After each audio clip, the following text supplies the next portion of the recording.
계시록 11장 1절부터 14절까지 한 목소리로 보도록 하겠습니다.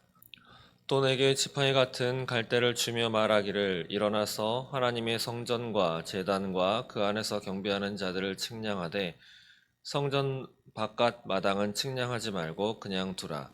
이것은 이방인에게 주었은즉 그들이 거룩한 성을 42달 동안 짓밟으리라. 내가 나의 두 증인에게 권세를 주리니 그들이 굵은 베옷을 입고 1260일을 예언하리라. 그들은 이 땅에 주 앞에 서 있는 두 감람나무와 두 촛대니 만일 누구든지 그들을 해하고자 하면 그들의 입에서 불이 나와서 그들의 원수를 삼켜버릴 것이요 누구든지 그들을 해하고자 하면 반드시 그와 같이 죽임을 당하리라. 그들이 권능을 가지고 하늘을 닫아 그 예언을 하는 날 동안 비가 오지 못하게 하고 또 권능을 가지고 물을 피로 변하게 하고 아무 때에든지 원하는 대로 여러 가지 재앙으로 땅을 치리로다. 그들이 그 증언을 마칠 때에 무저갱으로부터 올라오는 짐승이 그들과 더불어 전쟁을 일으켜 그들을 이기고 그들을 죽일 터인즉 그들의 시체가 큰 성 길에 있으리니 그 성은 영적으로 하며 소돔이라고도 하고 애굽이라고도 하니 곧 그들의 주께서 십자가에 못 박히신 곳이라. 백성들과 족속과 방언과 나라 중에서 사람들이 그 시체를 사흘 반 동안을 보며 무덤에 장사하지 못하게 하리로다. 이 두 선지자가 땅에 사는 자들을 괴롭게 한 고로 땅에 사는 자들이 그들의 죽음을 즐거워하고 기뻐하여 서로 예물을 보내리라 하더라. 3일 반 후에 하나님께로부터 생기가 그들 속에 들어가매 그들이 발로 일어서니 구경하는 자들이 크게 두려워하더라.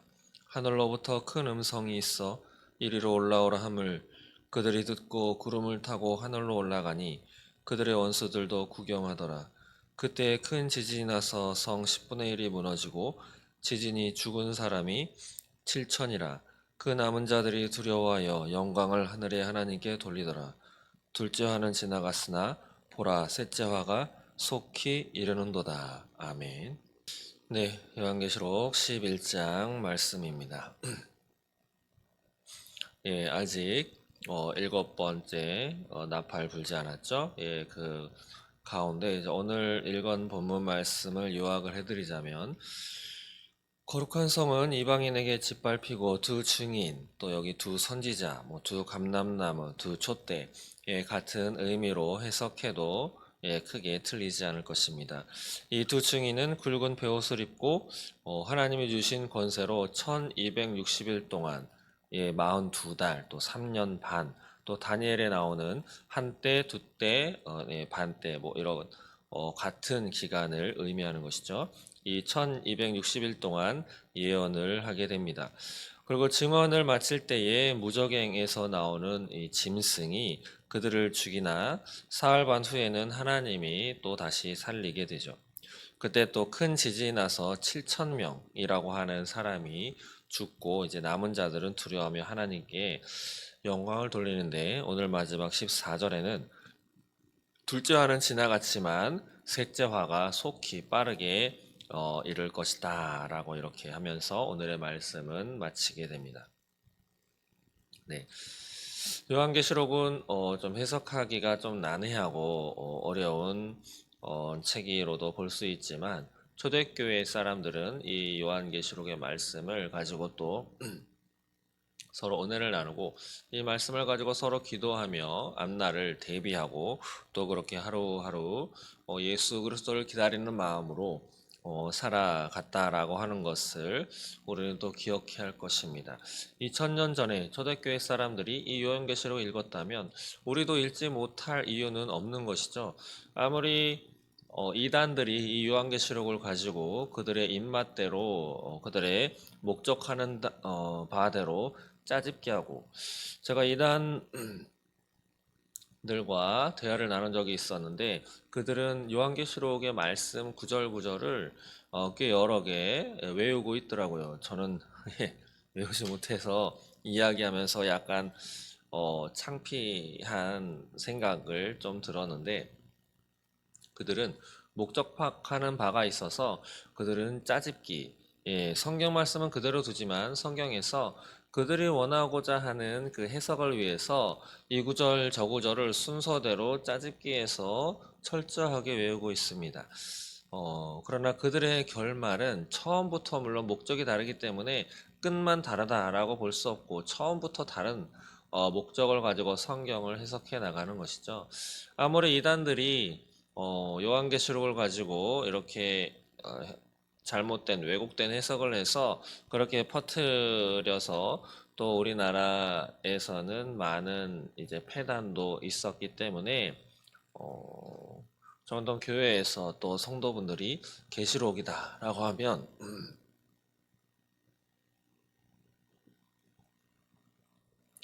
좀 많이 어렵게도 생각을 하고 이 말씀은 좀 몰라도 돼. 굳이 이 말씀 알아야 되겠어?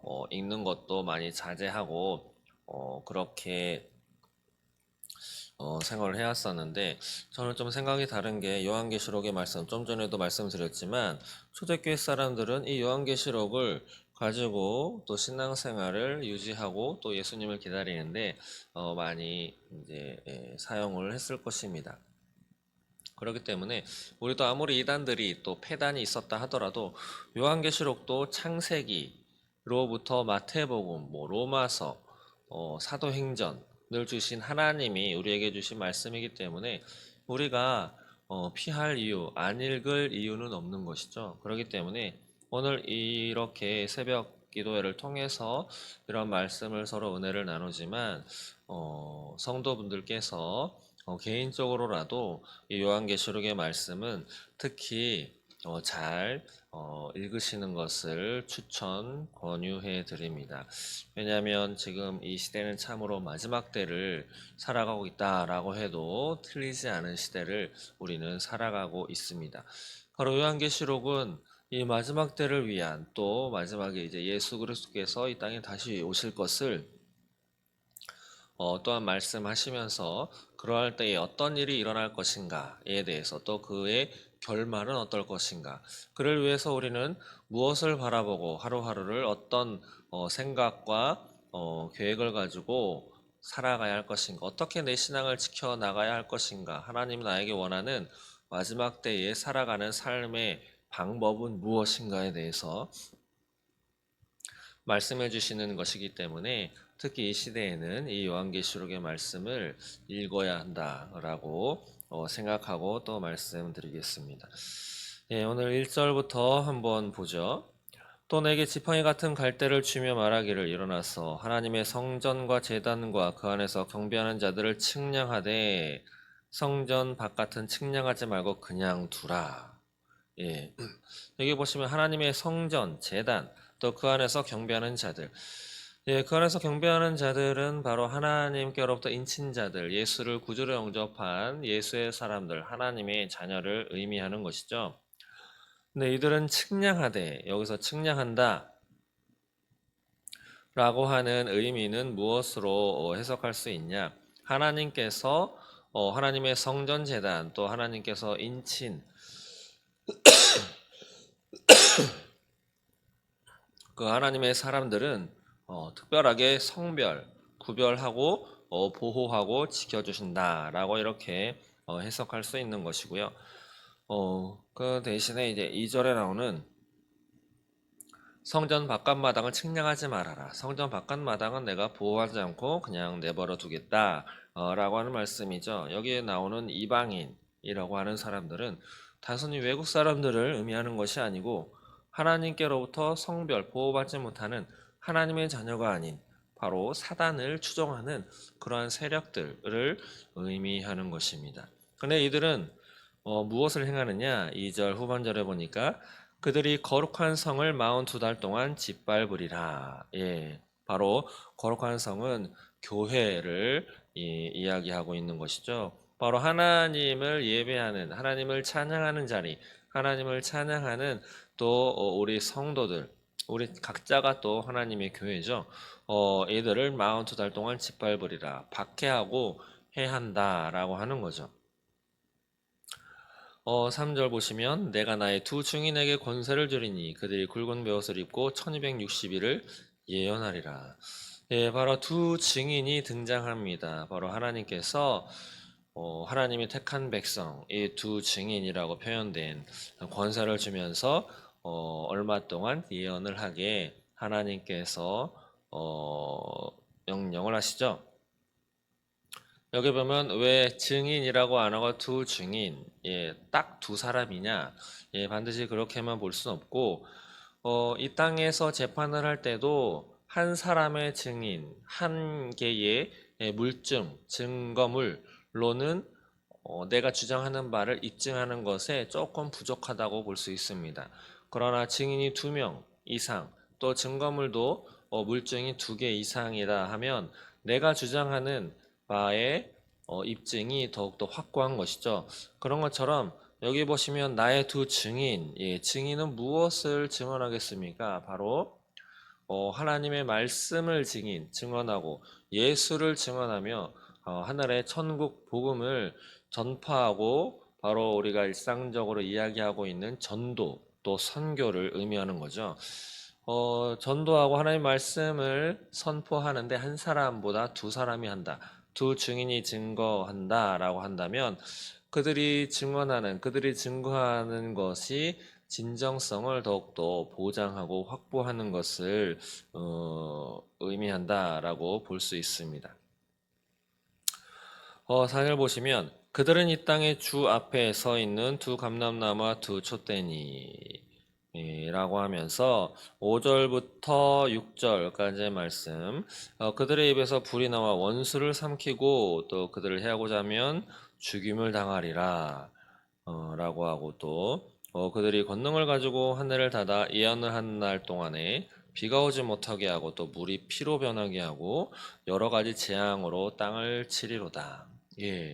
조금 섬뜩한 그러한 말씀이죠.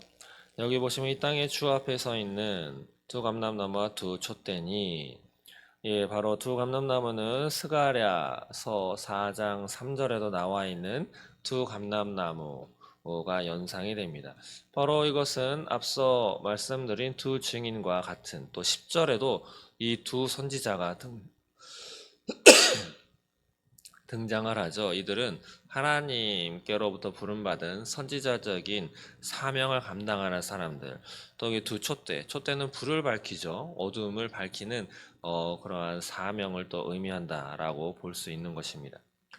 이들이 이제 그들을 해하고자 하면 그들에게서 불이 나온다. 라고 하죠. 불. 예레미야 5장 14절에도 등장하는 이 불은 바로 진노와 심판을 의미하는 바로 전도자들 또 하나님의 선지자의 역할을 하고 있는 하나님의 선지자들이 그 하는 말씀, 선포되는 말씀이 한쪽에서는 구원의 말씀, 회개의 촉구를 의미하지만 끝까지 하나님을 받아들이지 않고 하나님을 인정하지 않고 회개하지 않는 자들에게는 이 전도자, 선지자들이 선포한 이 말씀이 정죄, 심판의 근거가 되어서 마침내 그들을 심판하고 정죄하게 된다. 라고 그런 의미로 볼 수 있을 것입니다. 제가 예레미야 5장 14절 말씀을 한번 읽어드리면 그러므로 만군의 하나님 여호와께서 이와 같이 말씀하시니라 너희가 이 말을 하였은즉 볼지어다 내가 내 입에 있는 나의 말을 불이 되게 하고 이 백성을 나무게 되게 하여 불사르리라. 바로 예레미야를 통해서 하나님이 자신의 말씀을 선포하게 하셨는데 그 말이 불이 되게 해서 그 말을 지키지 않는, 따르지 않는 그 회개의 말씀을 따라서 회개하지 않는 자들은 내가 불이 되어 그 백성들을 사르리라, 심판하리라 라고 하는 말씀이 되는 것이겠죠. 그리고 여기 비가 오지 못하게 한다. 또 물을 피로 변하게 한다. 이것은 비다라고 하는 것은 물이죠, 물. 인간의 70%가 물로 이루어졌듯이 우리는 물이 없으면 생명을 유지할 수 없습니다. 그래서 비가 오지 못하게 한다라고 하는 것은 생명의 주관을 가지고 이제 좌지우지할 수 있는 권능이 있다라고 하는 의미가 되는 것이죠. 여하튼 이 두 감람나무 두 촛대 선지자들의 사명을 가지고 하나님의 말씀을 대언하는데 그 말씀 을 통해서 하나님은 축복과 회개를 전하지만 그것을 따르지 않는 끝까지 하나님 편에 서지 않는 자들, 구원받지 못하는 자들은 그 말씀으로 인해서 심판을 받게 되는 그러한 결말을 맞이한다라고 바라볼 수 있겠습니다. 그러면서 7절 이하에 보시면 그들이 그 증언을 마칠 때에 무적행으로부터 올라오는 짐승이 그들과 더불어 전쟁을 일으켜 그들을 이기고 그들을 죽일 터인즉 그들의 시체가 큰 성 길에 있으리니 그 성은 영적으로 하면 소돔이라고도 하고 애굽이라고도 하니 곧 그들의 주께서 십자가에 못 박히신 것이라. 예. 그들이 하나님의 선지자, 하나님의 교회들이 증언을 마칠 때쯤 짐승이 등장합니다. 바로 요한계시록 13장에도 등장하는 짐승이죠. 마지막 때에 어, 하나님이 가둬놓은 짐승이 잠시 풀어놓아 활동을 하게 되는 것이죠. 네, 활동을 하지 않으면 좋을 텐데, 예, 하나님께서 주관하시는 이 땅의 역사, 또 영적인 부분의 역사, 예, 하나님의 주권 사항에 달려 있는 것이죠. 그걸 하나님이 잠시 풀어놓아 활동하게 되는.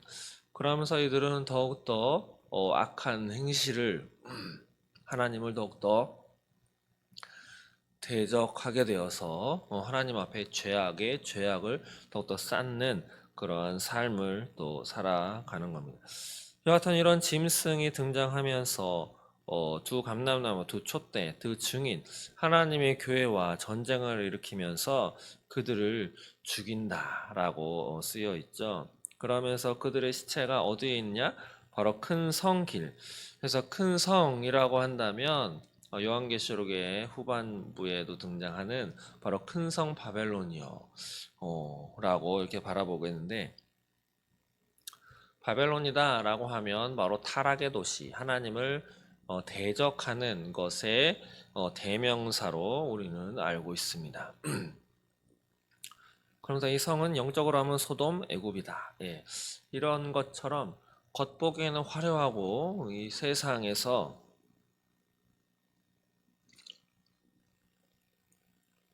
많은 발전도 일으키게 되고 사람들이 평안하고 안락한 삶을 살아가고 많은 문화와 과학기술이 발전된 그래서 인간들이 만물의 영장이라고 표현하듯이 많은 것을 일으켜서 대단한 그런 도시로 이렇게 보겠지만 영적으로 하면 소돔과 고모라 어떻습니까? 이 시대의 이 대한민국은 어떻습니까? 이 시대의 서양의 많은 나라들은 또 어떻습니까? 차별금지법, 예, 평등법이라고 하는 이름, 또 혐오, 범죄라고 하는 것으로 족쇄가 채워져서 동성애에 대해서 잘못되었습니다. 그것은 하나님이 죄라고 하는 것입니다. 라고 하는 것에 입막음을 헤어버리는. 그래서 퀴어, 축제라고 하는 이름으로 동성애자들이 그들의 행위를 그냥 버젓이 길거리에서 엉덩이도 막 드러내놓고 예, 한번 찾아보시면 민망해서 아이들과 같이 볼 수 없습니다. 그러나 그런 자리를 또 잘 알지 못하는 시민들은 자신의 자녀들에게 꼭 동성애를 찬성하진 않더라도 이러한 문화도 있다. 예. 이 시대에 저런 사람들도 있어. 다양한 문화를 체험하고 보여주기 위해서 자신의 자녀를 데리고 나왔습니다. 라고 하는 인터뷰도 저는 보았습니다. 이런 것처럼 이 시대는 소돔과 고모라와 마찬가지다. 라고 바라보아도 예, 크게 다르지 않은 예, 그러한 시대가 되어버렸는데 그런 것처럼 이 큰 성 바벨론을 의미하는 이 땅이죠. 이곳에서 하나님의 선지자들을 많이 박해하고 죽인다라고 하는 거죠. 곧 8절 후반절에 그들의 주께서 십자가에 못 박히신 곳이라. 바로 이 땅에서 누가 돌아가셨습니까? 예수 그리스도께서 십자가에서 죽임을 당했습니다. 예, 이 땅에서 당하신 것이죠. 그 구체적인 장소는 유대 땅, 지금의 이스라엘 팔레스타인 땅에 예, 거기에서 돌아가셨지만 이 땅, 지구에 있는 이 세속적인 이 세상에서 예수님은 죽임을 당하신 것이죠. 그래서 9절에 이하에 보면 백성들과 족속과 방언과 나라 중에서 세상 모든 사람을 의미하는 거죠. 모든 나라 중에서 사람들이 그 시체를 사흘 반 동안을 보면 무덤에 장사하지도 못하게 하려로다. 예, 바로 사람이 죽었으면 장사 지내는 것이 마땅한 것인데 장사를 지내지 못하게 한다라고 하는 것은 그들을 멸시하는 거죠. 우리의 역사에도 보자면 나라에 반역을 한 반역죄인들은 죽임을 당하고 또 무덤에 있는 것도 다시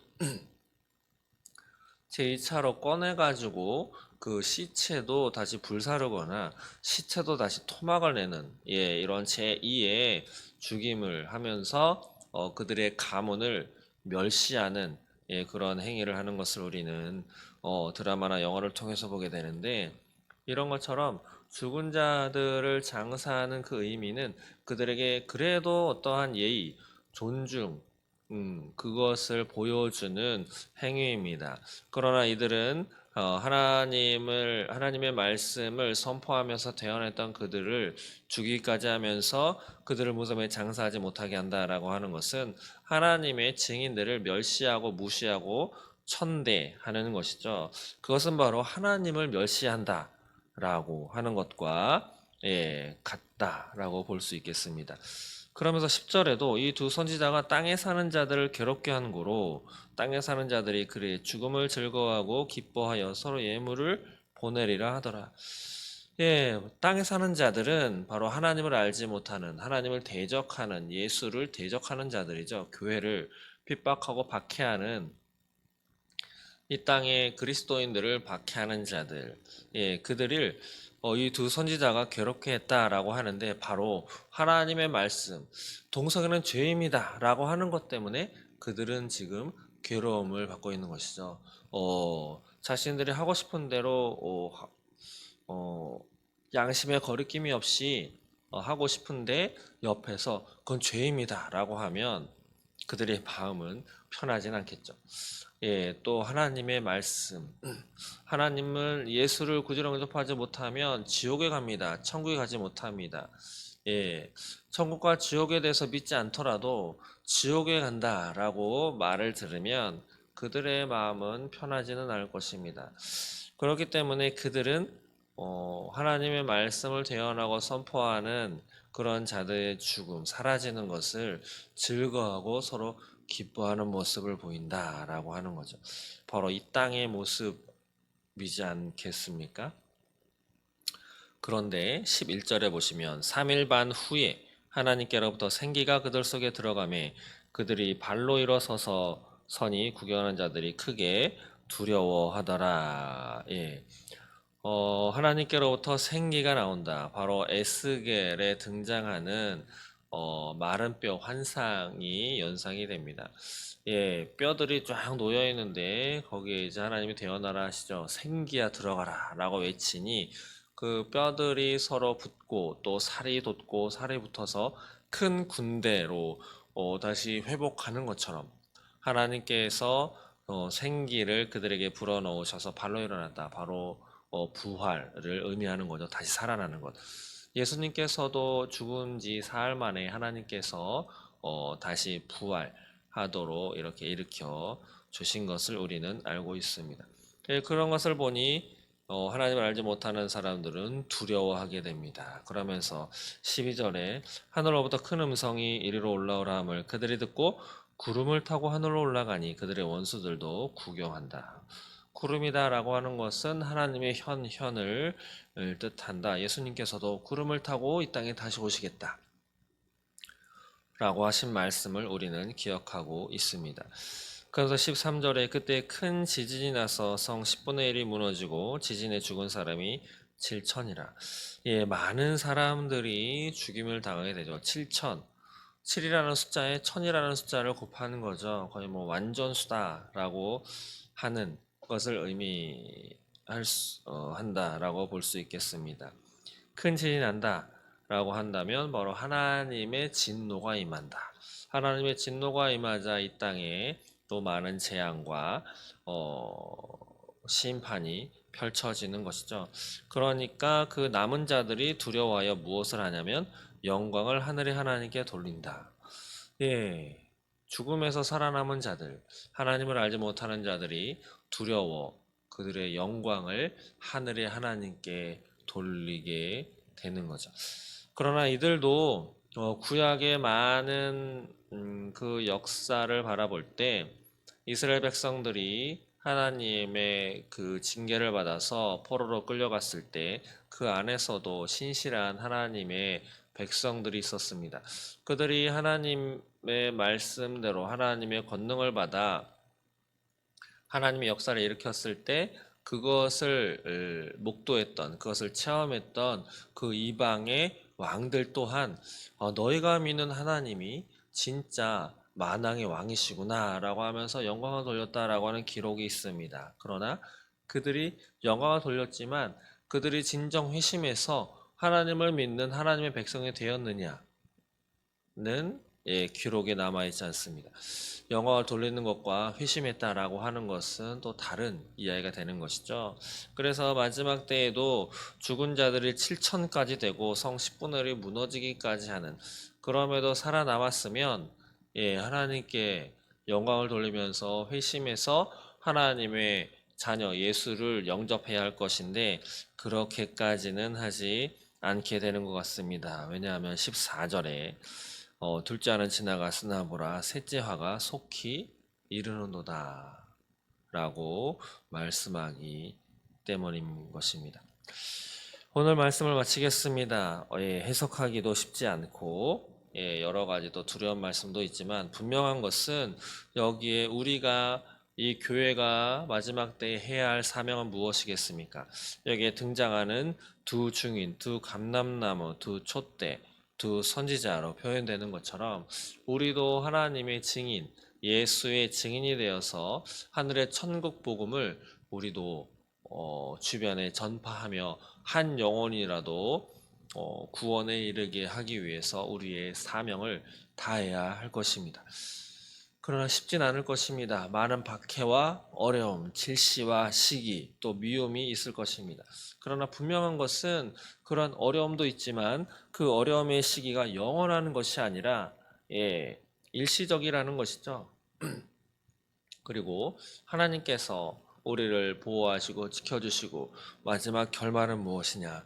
우리에게 생기를 부으셔서 하늘로 올려 보내실 것이다. 그래서 우리에게 약속하신 면류관과 또 무엇보다 소중한 영생, 영원한 생명을 우리가 누리면서 하나님과 함께 천국의 삶을 살도록 약속하신다라고 하는 것을 우리는 바라보면서 이 땅에서 앞으로의 남은 삶, 얼마나 삶이 남아 있는지는 알 수 없지만 그 남은 삶 동안에 하나님만을 찬양하고 하나님만의 말씀을 선포하면서 그 말씀을 전하는 사명자로서 선지자로서의 사명을 잘 감당하는 저 여러분 되시기를 주님의 이름으로 소망합니다. 함께 기도하겠습니다. 하나님 감사합니다.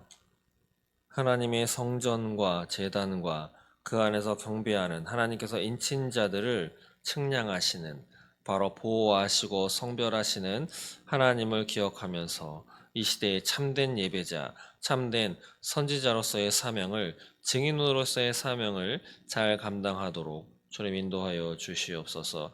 복음을 전하는 것이 멈추지 않게 하시고 하나님의 말씀을 전하는 것에 두려워 떨지 않고 담대하게 때를 얻든지 못 얻든지 그 누구에게도 하나님의 말씀을 전할 수 있는 그런 선지자의 사명을 감당하도록 주여 역사하여 주옵소서.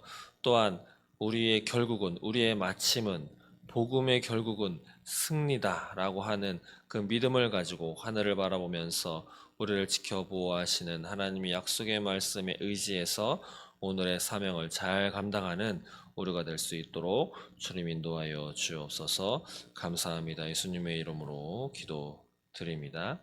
아멘.